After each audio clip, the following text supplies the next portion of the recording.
Sa mga baguhan dyan at sa mga hindi pa marunong, kahit mga datihan ng mga panday dyan na may hindi pa marunong magtali sa mga formas, ganyan ang gawin ninyo.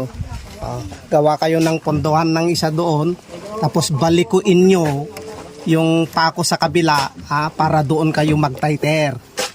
Ganyan. Ganyan para mahigpit.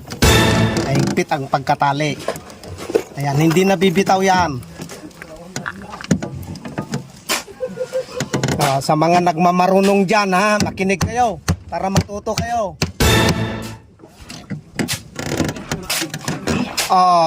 Diba nakalak na? Ganyan lang.